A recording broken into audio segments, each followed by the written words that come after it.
Hello, good afternoon. I'm Dr. Salgado and I will be taking care of you today. So you're telling me that you don't want to be here. It is just because of your parents. Okay, let's see what I can do for you. I'll do my best to help you. Can I please have your name? Excuse me? How couldn't I recognize you before? It is me, Miguel Salgado. How long has it been? How are you? Did you finish school yet? Yes, that can be a very hard decision in your life. But it doesn't mean it has to be something bad. I'm telling you this because it wasn't easy for me either. But here I am. Yes, it was a long way for me to get where I am today. Sometimes exhausting, but always enjoyable. If you want to hear the whole story, let's do it. I'm sure you'll learn something from it. Well, everything started back when I was in Valencia College for the dual enrollment program my high school was offering.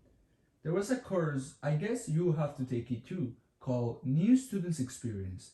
Thanks to that class, I was able to understand one of the most important aspects of my life, my purpose. My purpose is to provide a constant happiness to myself and those around me through a positive and empathetic attitude to keep the integrity and acceptance that this world needs. I know it sounds like a very complicated statement, but it's quite simple actually. Before figuring out what my purpose was, I only knew one thing. Happiness is my priority. With the help of the Clifton Strengths Assessment, I was able to discover that part of my top strengths include positivity and empathy, which clearly relates to my core value of integrity. Besides that, I always being a very attentive person who really cares about those around. That's when I told to myself, there is my way to find happiness. Just do something where you're able to help others and try to change their lives. Since I was in 10th grade, I decided that being a physician was the best career choice for me. This decision was based on the fact that I loved picturing myself on medical procedures for the daily basis and the fact that I could make good money out of it.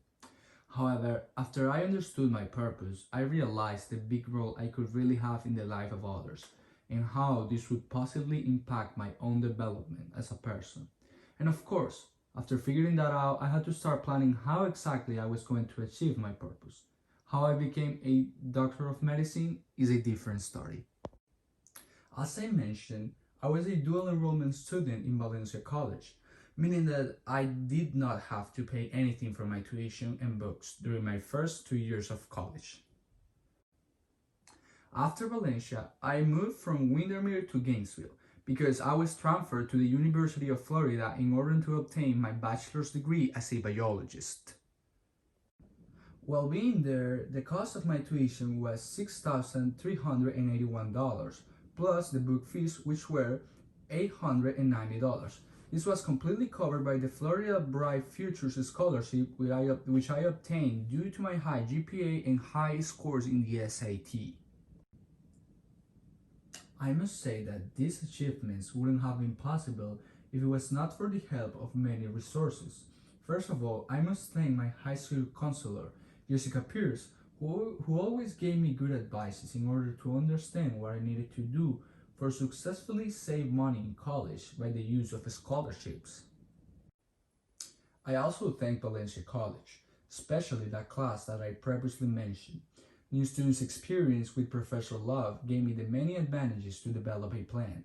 There, I learned how to use the GradReady website, which gave me the information I needed to develop my understanding in college to plan my further education. Following that, my next step was to be accepted in the University of Florida College of Medicine.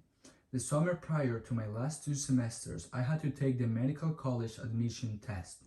Passing the MCAT with a good score required long hours of constant study, but it was worth the effort. When I was finally accepted into med school, everything became a little harder. I spent the first 2 years learning everything I needed in order to become a physician. It was plenty of information that I had to learn. It required me to be focused and responsible at all the time. During my last 2 years of med school, I started my hands-on training. My rotations included watching over patients in the UF Health Shands Hospital, under the supervision of physicians. Finally, I graduated after getting good scores on my United States medical licensing exam, step 1 and 2. However, my path was not over. After that, I had to participate in a 1-year internship for the same hospital, where I was guided by several physicians in how to provide direct care to patients. At the point I finished, I was already certified as a MD doctor. I achieved my goal of becoming a physician. This experience helped me to be accepted in the residency program to specialize in ophthalmology. Right now, I am a medical resident in the Advent Health Hospital at Orlando, Florida, training to become an ophthalmologist in the next 3 years. I perform medical procedures to patients with eye-related pathologies. I assist to lectures where I learn about the advancements of this field, and I work along with other physicians to improve the wellness of my patients. That is my life, 50 hours per week, 6 times a week. I need to have a lot of commitment and responsibility. I need to be a very attentive person to take care of others, as well as good with my hands for procedures.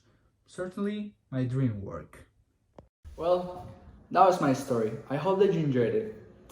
You might be struggling to decide what to do and how to do it, but believe me, everything is possible with effort and dedication. Well, let's go back to work.